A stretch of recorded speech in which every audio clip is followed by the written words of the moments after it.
Profil Ustaz Adi Hidayat, digadang menggantikan Gus Miftah sebagai utusan khusus Presiden bidang kerukunan beragama dan pembinaan sarana keagamaan. Seperti diketahui, Gus Miftah baru saja mundur dari jabatannya setelah mengolok-olok pedagang es teh bernama Sun Haji. Karena mulutnya yang kasar itu, Gus Miftah kemudian dibully warganet se-Indonesia. Ia dinilai tidak mencerminkan sikap seorang pendakwah, karena berbicara kasar kepada kaum lemah, yang mestinya diayomi dan dilindungi. Setelah Gus Miftah mundur, kini muncul wacana agar Presiden Prabowo Subianto menunjuk Ustaz Adi Hidayat sebagai utusan khusus Presiden bidang kerukunan beragama dan pembinaan sarana keagamaan. Wacana ini muncul karena Ustaz Adi Hidayat memiliki rekam jejak yang cukup mumpuni. Apalagi, Ustaz Adi Hidayat yang kerap disapa Waha itu pernah mendoakan Prabowo Subianto saat akan mencalonkan diri sebagai Presiden RI tahun 2019 silam. Kini, nama Ustaz Adi Hidayat dianggap cocok menjadi pengganti Gus Miftah. Rekam jejaknya dalam dunia dakwah juga tidak diragukan lagi. Kader terbaik Muhammadiyah itu juga memiliki ilmu, adab dan sopan santun yang diakui oleh masyarakat. Profil Ustaz Adi Hidayat. Dr. H.C. Adi Hidayat, LC, MA lahir di Pandeglang, Banten pada 11 September 1984. Ia merupakan seorang alim ulama asal Indonesia yang menguasai isi kitab suci Al-Quran dan hadis beserta letak barisnya. Tidak hanya mendalami Al-Quran, Ustaz Adi Hidayat juga menguasai ilmu hadis dan berbagai kitab agama beserta makna dan posisinya. Dikutip dari Bangka Pos, pada 2013, Ustaz Adi mendirikan Quantum Akhyar Institute dan 3 tahun berikutnya ia mendirikan Akhyar TV sebagai media dakwah utama. Kini, Ustaz Adi aktif menjadi narasumber keagamaan baik taklim, seminar, dan sebagainya. Tidak hanya berdakwah, Ustaz Adi Hidayat juga aktif menulis dan telah memiliki beberapa karya dalam bahasa Arab dan Indonesia. Ustaz Adi Hidayat memulai pendidikan dini di TK Pertiwi Pandeglang tahun 1989 dan lulus dengan predikat siswa terbaik. Lulus dari pendidikan dini, Ustaz Adi Hidayat melanjutkan pendidikan dasar di SDN Karaton 3 Pandeglang hingga kelas 3 dan beralih ke SDN 3 Pandeglang di kelas 4 hingga 6. Meski berpindah, Ustaz Adi tetap mengukir prestasi yang sama di kedua sekolah dasar tersebut sebagai siswa terbaik. Bahkan, Ustaz Adi ditempatkan dalam kelas unggulan yang menghimpun seluruh siswa terbaik tingkat dasar di Kabupaten Pandeglang dan menjadi siswa teladan di peringkat pertama. Dalam proses pendidikan dasar, Adi Hidayat kecil juga disekolahkan oleh kedua orang tuanya ke Madrasah Salafiyah Sanusiyah Pandeglang. Pagi hari ia sekolah umum, siang hingga sore ia sekolah agama. Di madrasah ini, ia juga menjadi siswa berprestasi dan didaulat sebagai penceramah cilik dalam setiap sesi wisuda santri. Tahun 1997, lulus dari pendidikan dasar, ia melanjutkan pendidikan menengah sanawiyah hingga aliyah di Ponpes Darul Arkam Muhammadiyah Garut. Ponpes yang memadukan pendidikan agama dan umum secara proporsional dan telah mencetak banyak alumni yang berkiprah di tingkat nasional dan internasional. Pendidikannya di Ponpes inilah yang membuatnya memiliki bekal dasar utama dalam berbagai disiplin pengetahuan, baik umum maupun agama. Guru utama Ustaz Adi Hidayat adalah Buya KH. Miskun Asyatibi, orang yang paling berpengaruh dalam menghadirkan kecintaannya pada Al-Quran dan pendalaman pengetahuan. Selama masa pendidikan ia meraih banyak penghargaan baik di tingkat pondok, Kabupaten Garut, hingga Provinsi Jawa Barat, khususnya dalam hal syarah Al-Quran. Bahkan, di tingkat 2 aliyah Ustaz Adi pernah menjadi utusan termuda dalam program Daurah Tadribiyah dari Universitas Islam Madinah di Ponpes Taruna Al-Quran Yogyakarta. Ustaz Adi Hidayat juga seringkali dilibatkan oleh pamannya, KH. Rafiuddin Akhyar, pendiri Dewan Dakwah Islam Indonesia di Banten untuk terlibat dalam misi dakwah di wilayah Banten. Ustaz Adi Hidayat lulus dengan predikat santri teladan dalam 2 bidang sekaligus, agama dan umum, serta didaulat menyampaikan makalah ilmiah, konsep ESQ dalam Al-Quran, di hadapan tokoh pendidikan M. Yunan Yusuf. Tahun 2003, ia mendapat undangan PMDK dari Fakultas Dirasat Islamiyah, FDI, UIN Syarif Hidayatullah Jakarta yang bekerja sama dengan Universitas Al-Azhar Kairo hingga akhirnya diterima. Tahun 2005, ia mendapat undangan khusus untuk melanjutkan studi di Kuliah Dakwah Islamiyah Libya, meskipun harus meninggalkan program FDI dengan raihan IPK 3,98. Di Libya, Adi Hidayat belajar intensif berbagai disiplin ilmu baik terkait dengan Al-Quran, hadis, fiqh, usul fiqh, tarikh, lughah, dan sebagainya. Selain pendidikan formal, Ustaz Adi juga bertalaki pada masyayikh bersanad baik di Libya maupun negara yang pernah dikunjunginya. Ustaz Adi belajar Al-Quran pada Syaikh Dukali Muhammad Al-Alim, Mukri Internasional, Syaikh Ali Al-Libi, Imam Libya untuk Eropa, Syaikh Ali Ahmar Nigeria, Riwayat Warsi, Syaikh Ali Tanzania, Riwayat Ed-Duri. dia juga belajar ilmu tajwid pada Syekh Usamah, Libya. Adapun di antara guru tafsir Ustaz Adi Hidayat ialah Syekh Tantawi Jauhari, Grand Syekh Al-Azhar, dan Dr. Bajikni, Libya. Ilmu hadits dia pelajari dari Dr. Shiddiq Basir Nashr, Libya. Dalam hal ilmu fiqh dan usul fiqh, Ustaz Adi Hidayat mempelajarinya dari Syekh Ar-Rabidhi, Mufti Libya, dan Syekh Wahbah Az-Zuhaili, ulama Syria. Ustaz Adi Hidayat juga mendalami ilmu lugah melalui Syekh Abdul Latif Asy-Syuairif, pakar bahasa dunia, anggota Majma' Al-Lughah, Dr. Muhammad Jibran, pakar bahasa dan sastra, Dr. Abdullah Usta, pakar nahwu dan syaraf, Dr. Budairi Al-Azhari, pakar ilmu arut, juga masyayikh lainnya. Sementara ilmu tarikh, dipelajari oleh Ustaz Adi dari Ustaz Ammar Al-Libi, sejarawan Libya. Selain dari para masyayikh tersebut, Ustaz Adi Hidayat juga aktif mengikuti seminar dan dialog bersama para pakar dalam forum ulama dunia yang berlangsung di Libya. Di akhir 2009, Ustaz Adi Hidayat diangkat menjadi Aminul Hutaba, Ketua Dewan Hatib Jami Dakwah Islamiyah Tripoli yang berhak menentukan para hatib dan pengisi di Masjid Dakwah Islamiyah. Ustaz Adi Hidayat juga aktif mengikuti dialog internasional bersama para pakar lintas agama, mengisi berbagai seminar, termasuk acara Sakafah Islamiyah di channel Etawasul TV Libya. Awal tahun 2011, Ustaz Adi kembali ke Indonesia dan mengasuh Ponpes Al-Quran Al-Hikmah Lebak Bulus. 2 tahun kemudian dia berpindah ke Bekasi dan mendirikan Quantum Akhyar Institute, yayasan yang bergerak di bidang studi Islam dan pengembangan dakwah. Pada tahun 2016, Ustaz Adi Hidayat mendirikan Akhyar TV sebagai media dakwah utama. Kini, Ustaz Adi Hidayat aktif menjadi narasumber keagamaan baik taklim, seminar, dan sebagainya. Ustaz Adi Hidayat juga giat menulis dan telah melahirkan karya dalam bahasa Arab dan Indonesia kurang lebih sebanyak 12 karya. Riwayat pendidikan: S1 Kuliah Dakwah Islamiyah, Tripoli, Libya, 2005-2009. S2 International Islamic College, Tripoli, Libya. Dr. Honoris Causa dalam bidang sains, kerja profesional kebudayaan, dan diseminasi di masyarakat Arab dari International Astrolabe University, atau dalam bidang pelayanan masyarakat dan dakwah Islam internasional dari Passion International University of America, 2019. Dr. Honoris Causa dalam bidang manajemen pendidikan Islam dari Sekolah Pascasarjana Universitas Muhammadiyah Jakarta, 2023. Di dalam Islam, pemimpin itu istilahnya cuma satu. Kalau bahasa Arab standar, pemimpin sekarang disebut dengan Rais. Presiden, Rais Daulah. Gubernur, Rais Muhafadzah, kadang disebut Hakim. Bupati, Rais Baladiyah, Rais. Tapi dalam istilah Islam, mau ditarik ke Quran, mau dibawa ke hadis, itu diganti istilahnya bukan dengan Rais, tapi pokok dasarnya menggunakan kata imam. Apa itu imam? Imam dalam bahasa Arab itu bukan sekedar pemimpin, tapi pemimpin yang mampu mendekatkan yang dipimpinnya dan mengenalkan mereka dengan Allah Subhanahu wa Ta'ala. Pemimpin yang mampu mendekatkan dan mengenalkan yang dipimpinnya dengan Allah Subhanahu wa Ta'ala. Satu. Jadi mohon maaf, yang akan ditanya di yaumil hisab bagi Pak Gubernur, bagi Pak Wagub, bagi Bupati, bagi Camat, bagi Lurah, RW, RT, bukan akan ditanya berapa infrastruktur yang sudah engkau bangun, berapa kemewahan yang sudah dihadirkan, berapa ketertiban yang sudah diciptakan. Bagus, itu bekal amal soleh.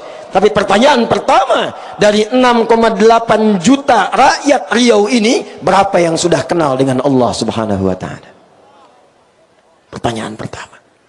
Jika pemimpinnya Muslim, jika pemimpinnya Muslim, dan ternyata dengan status imam itu ketika dekat dengan Allah, maka disifati oleh Rasulullah sallallahu alaihi wasallam yang kedua, adil, imamun adil, bukan sekedar imam. Kapan imam itu bisa menjadi adil? Disinilah spirit yang bisa kita naungkan di pertemuan malam hari ini. Maka dicontohkan oleh Nabi sallallahu alaihi wasallam, kenapa setiap pemimpin saat ini kalau dia Muslim itu oleh Quran sebelum memimpin diminta cek sholatnya dulu. Ini rahasianya. Ada orang-orang pada nerem ingin ikut berjuang, turun ayat mengatakan, jangan dulu pengen berjuang, betulkan dulu sholatnya, belajar dulu dalam prinsip sholatnya. Ternyata diantara hikmahnya, saya mau tanya, yang mimpin sholat itu disebut apa? Bukankah namanya sama? Sholatnya kalau ada imam di belakangnya ada apanya? Ada imam, ada makmum, sifat sholatnya berubah dari sendirian menjadi apa? Allahu Akbar. Tadi Ustadz Taqi sudah memimpin Al-Fatihah. Coba cek ya, saya cek nih pelan-pelan. Setelah mengatakan ghairil maghdubi alaihim waladdallin,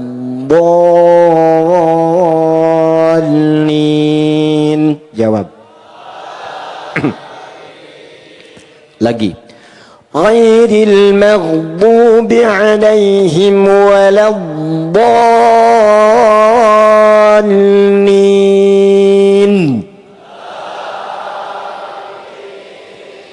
Itulah hebatnya hubungan imam dan makmum. Kompak. Imam suaranya pelan, makmum pelan. Nggak ada imam baca begini, ghairil maghdubi alaihim waladdallin, amin. Coba cek. Dan ternyata babnya cuma di situ aja, bukan cuma di situ. Dimulai dari sejak akan sholat, calon pemimpin yang hebat kalau benar sholatnya, dibawa kemudian praktek sholat, dibawa hikmahnya, maka hikmah dalam kepemimpinan sholat itu ketika dibawa memimpin masyarakat, itulah yang akan menjadikan masyarakatnya makmur, maju, kompak, pemimpinnya adil, kebijakannya bagus, rakyatnya sejahtera dan makmur. Apa diantaranya? Yuk kita bahas satu-satu. Mari kita lihat. Satu, Bapak Ibu masih ingat yang ikhwan, kalau Nabi mengajarkan sebelum imam maju itu, maaf, langsung takbir atau nengok ke belakang? Nengok. Nengoknya formalitas atau ada ketentuan? Saya maju dikit ya, izin Pak Gub, Pak Wagub, boleh? Contoh, lihat sini. Saya perhatikan imam-imam sekarang kalau mau sholat cuma nengoknya formalitas. Rapatkan, luruskan. Oh, ada makmum begitu tuh. Baru kali ini saya ngimamin. Baik, lihat sini. Itu dipraktekkan Nabi. Kan ini prinsip imam ini. Dibawa ke tentara nyambung, ke polisi nyambung, ke semua level nyambung. Nabi itu kalau melihat ke belakang begini, itu bukan sekedar mengatakan istau, istaqimu, tidak. Dan itu kalimat boleh menggunakan bahasa lokal, tidak harus pakai bahasa Arab. Azan bahasa Arab, baca Quran bahasa Arab. Sebab kalau diganti pakai bahasa lokal, hikmahnya nggak nyambung, rasanya nggak enak, ke telinga pedas. Coba lihat, kalau diganti pakai bahasa lokal, azan, orang Sunda bilang Allah nu ageng, Allah nu ageng. Betawi jawab, Tuhan gua gede, Tuhan gua gede. Nggak ada yang seragam. Yang indah kayak Ustadz Taqi tadi, Allahu Akbar, Allahu Akbar. Quran juga demikian. Makanya ngaji Quran enaknya pakai bahasa Arab. Walaupun suratnya ada terjemahannya, tapi tetap kalau ngobrol pakai Arabnya. Nih, enak mana nih? Lagi murojaah surat apa? Semut. Kamu apa? Surat Ma'ma. Semut An-Naml, Ma'ma An-Nisa. Itu si Fulan lagi ngapain? Murojaah sapi. Al-Baqarah. Nggak enak. Walaupun ada terjemahan, tetap yang enak Arabnya. Nanti saya kasih bocoran ketika masuk Al-Fatihah. Tenang, belum takbir. Kita sampai jam berapa ini? Siang. Ya, tenang aja. Pesawat saya 5:30 besok. Tenang, masih panjang. Silahkan nanti sampai jam 2. Saya jam 10 pulang. Nih, belakang lihat. Ini boleh pakai bahasa Indonesia. Tidak harus sama dengan di Arab. Istau. Kata makmum, udah tahu. Tidak. Istau pun itu diambil dari bahasa hadis. Sawu sufufakum. Pak Ibu tolong rapatkan safnya. Tenangkan hatinya sebelum sholat. Rasakan mungkin ini sholat terakhir yang kita tunaikan. Mungkin wafat dalam keadaan sujud. Enak mana? Yang pertama, yang kedua. Setelah itu baru katakan istau. Waja'alu sholatakum sholatan muwadda.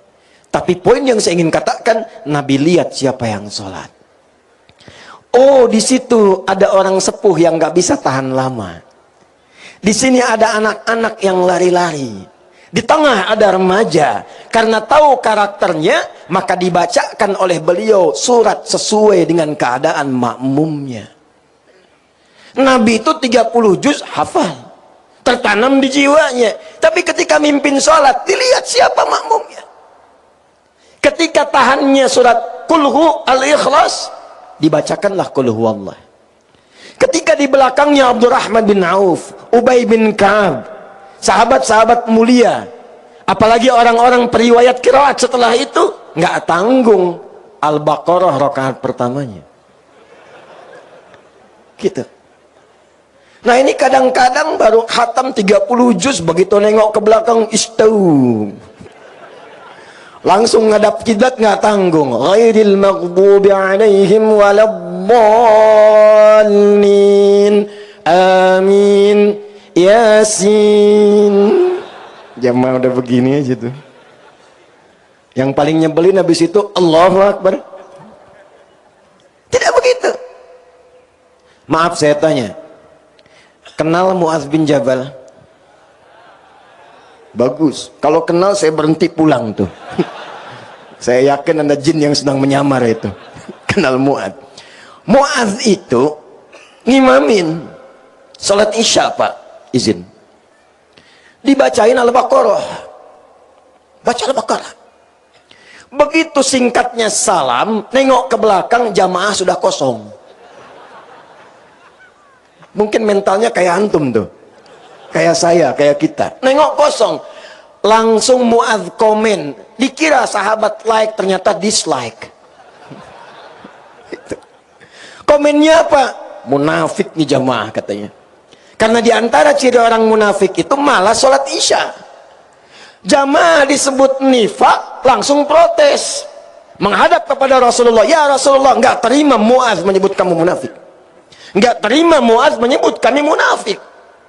Dihadirkan oleh Rasulullah, tidak dihukumi langsung, cuma ditanya. Inilah indahnya Nabi. Nabi tidak pernah menjatuhkan stafnya di hadapan khalayak, dan tidak pernah merendahkan rakyatnya di hadapan para staf-stafnya.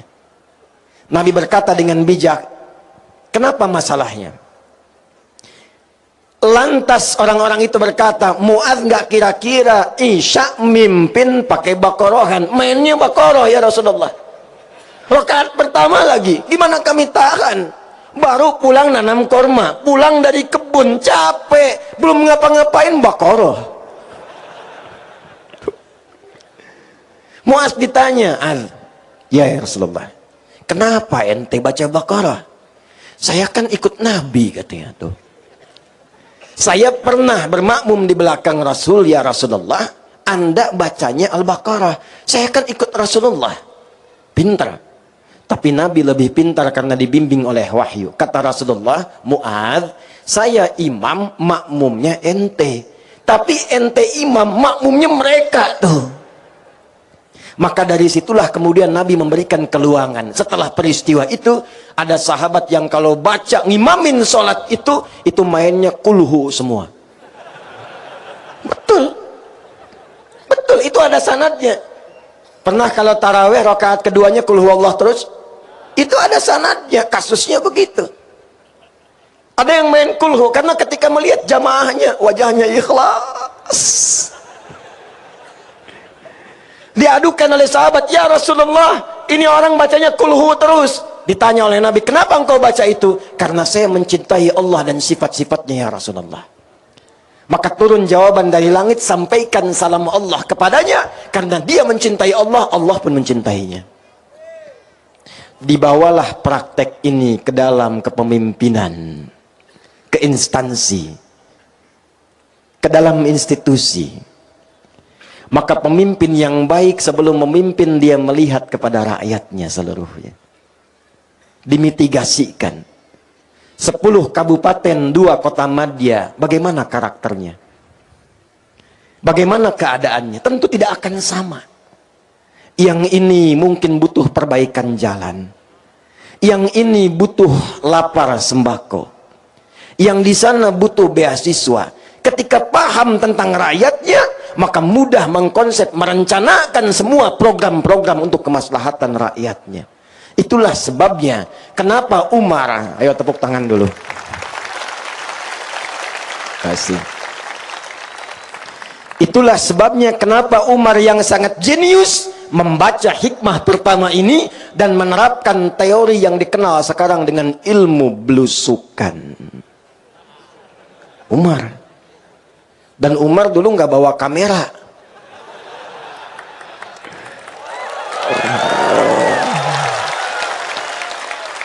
Bukan, karena saat itu belum ada.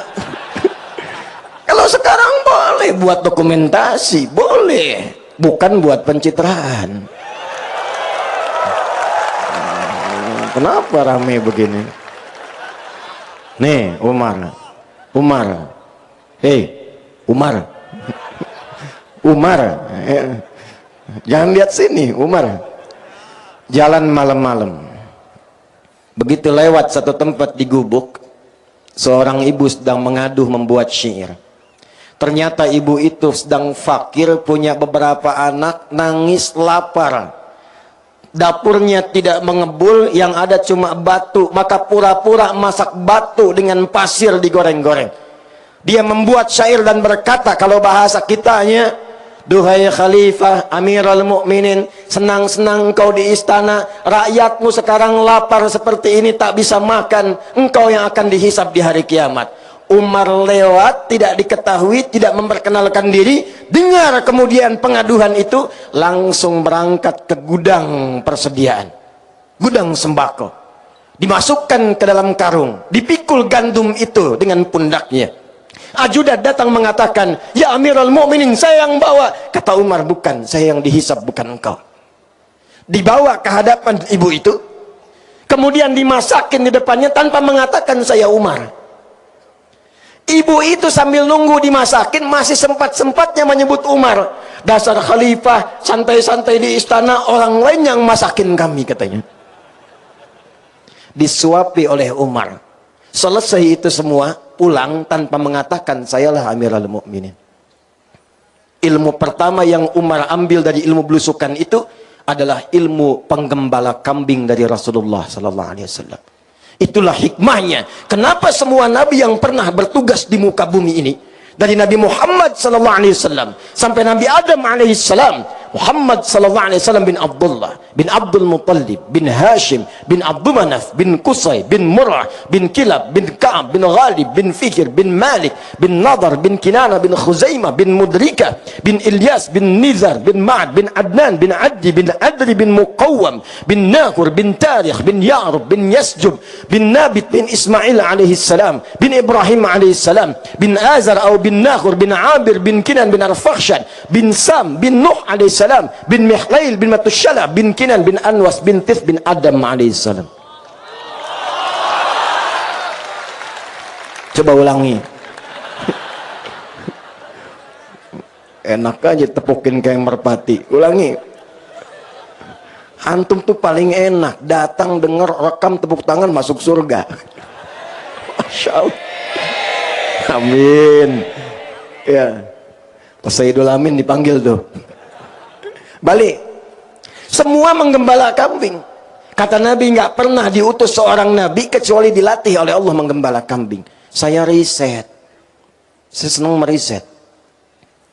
Saya teliti hadis itu, saya putuskan berangkat ke satu puncak di dataran Bandung. Yang pada masa lalu Belanda menjadikan tempat itu untuk nanam kopi. Namanya Pacet. Ada kawan kami di situ membuat tempat perawatan dan penggembalaan kambing. Itu begitu saya baru masuk, saya paham. Allahu Akbar, saya katakan. Allahu Akbar. Saya tes kasih makan. Yang dikasih makan begitu mau diberikan, mbak. Yang sana belum dapat, meh. Tiba ada yang beda, meh. Saya tanya, yang itu kenapa? Itu sakit Ustaz katanya. Oh. Ada lagi yang lain, meh. Saya tanya, itu kenapa? Itu sedang ketakutan Ustaz. Allahu Akbar. Rupanya, kenapa para pemimpin diminta belajar dari penggembalaan kambing? Tidak harus habis ini Pak Gubernur langsung gembala kambing. Tidak. Bukan itu maksudnya. Salah paham sih itu sih ah. Bukan.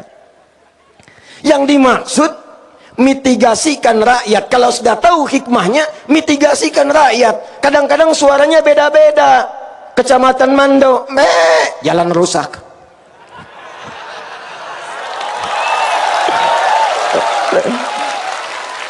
Tapi Okan Hilir, sembako nggak nyampe. Ya. Pojok sana, duri, bantuan belum cair. Jadi kalau semua dimitigasi, ilmunya dipakai, jadi. Tapi Masya Allah, kalau sudah jadi begitu paham rakyat, indah. Tinggal berbalik, rakyat ikut. Dan untuk mendapatkan pemimpin yang seperti itu, jangan cuma berharap, antum bantu. Jangan banyak nuntut.